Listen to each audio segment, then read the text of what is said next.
سوال یہ ہے کہ آج کل کے زمانے میں پائے جانے والے بندر اور خنزیر جو ہیں، کیا یہ اس نسل سے ہیں جس نسل کو اللہ رب العزت نے بنی اسرائیل کے بندوں سے بدل کر بندر اور خنزیر بنایا تھا؟ انہوں نے اللہ رب العزت کی نافرمانی کی تھی۔ تو بہت سارے لوگ سوال کرتے ہیں کہ یہ بندر وہی ہیں جن بنی اسرائیل کے افراد کو اللہ نے بدل دیا تھا اپنی نافرمانی کی وجہ سے؟ تو اس کا جواب یہ ہے کہ یہ وہ بندر نہیں ہیں، بلکہ وہ 3 دن کے بعد جو ہے وہ ہلاک ہو گئے تھے۔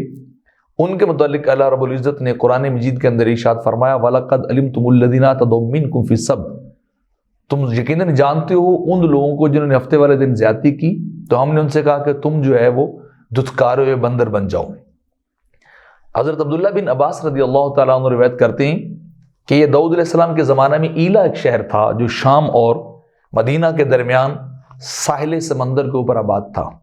تو انہیں منع کیا گیا کہ تم نے ہفتے والے دن جو ہے وہ مچھلیوں کا شکار نہیں کرنا، اور قدرت کی طرف سے کوئی امتحان تھا کہ سب سے زیادہ مچھلیاں ہفتے والے دن ہی آتی تھی، اور اتنی آتی تھی سمندر میں کہ پانی جو تھا وہ غائب ہو جاتا تھا، اور مچھلیاں جو تھیں وہ ان کے اندر ہر طرف مچھلیاں ہی مچھلیاں ہو جاتی تھی۔ تو انہوں نے کیا کیا، ہیلے کے طور پہ انہوں نے براہ راست شکار کرنا تو منع کر دیا، بند کر دیا، لیکن اپنی نالیاں سمندر سے نکال کر باہر اپنے حوض بنائے اور ہفتے والے دن شکار نہ کرتے، لیکن مچھلیاں ان جو ہے وہ پائپس اور نالیوں کے ذریعے سے ان حوضوں کے اندر آتی، ان تالاب کے اندر آتی، تو وہ اگلے دن ان کا جو ہے وہ شکار کرتے۔ تو انہیں ان سے منع کیا گیا تھا، لیکن وہ نسل در نسل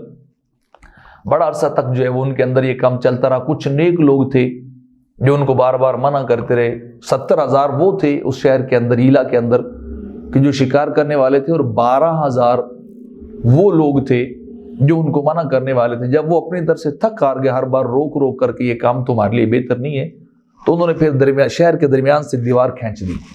وہ 70,000 دوسری طرف اور 12,000 روکنے والے اور نیکی کی دعوت دینے والے دوسری طرف۔ تو ایک دن جب وہ بیدار ہوئے جو روکنے والے نیک اور صالح لوگ تھے،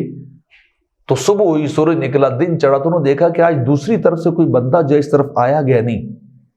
اور ادھر بڑا سکون سکوت ہے، بالکل خاموشی چھائی ہوئی ہے، پتہ نہیں کیا ہے۔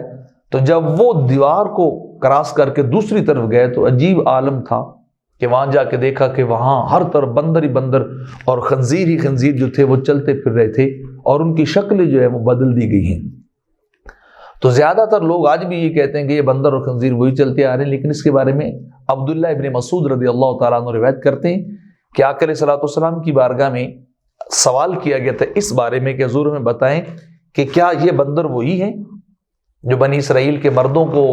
اور خواتین کو بدلا گیا تھا، ان کو خنزیر بنایا گیا تھا، یہ خنزیر بھی کیا اسی نسل سے ہیں؟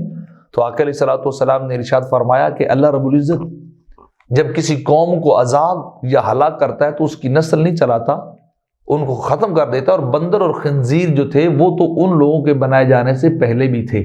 یعنی مطلب کیا تھا کہ بندر اور خنزیر اس قوم سے پہلے کے چلتے آ رہے ہیں، وہ صرف 3 دن تک جو وہ زندہ رہے تھے، بندر جب بنائے گئے، خنزیر بنائے گئے، اور پھر انہوں نے کچھ کھایا بھی نہیں تھا، کچھ پیا بھی نہیں تھا، کھائے پیے بنا ہی جو ہے وہ مطلب ہے تیسرے دن کے بعد وہ کلی طور پہ قوم جو ہے وہ ہلاک ہو گئی تھی۔ اور بندر اور خنزیر یہ اللہ کی ایک الگ جو پیدا کی مخلوق ہیں جو پہلے سے جو وہ چلتے آ رہے ہیں، جیسا کہ حدیث پاک کے اندر آتا ہے کہ اللہ رب العزت نے قرآن مجید کے اندر بھی ہے، اور تفصیلاً اور ان ڈیٹیل جو ہے وہ قرآن مجید کے اندر بھی ہے کہ اللہ رب العزت نے 6 دن کے اندر اپنی ساری مخلوق کو جو ہے پیدا کیا، پوری کائنات کو جس طرح بھی اس کی مرضی چاہی اس نے مخلوق اور پوری کائنات کو جو ہے وہ پیدا کیا تھا۔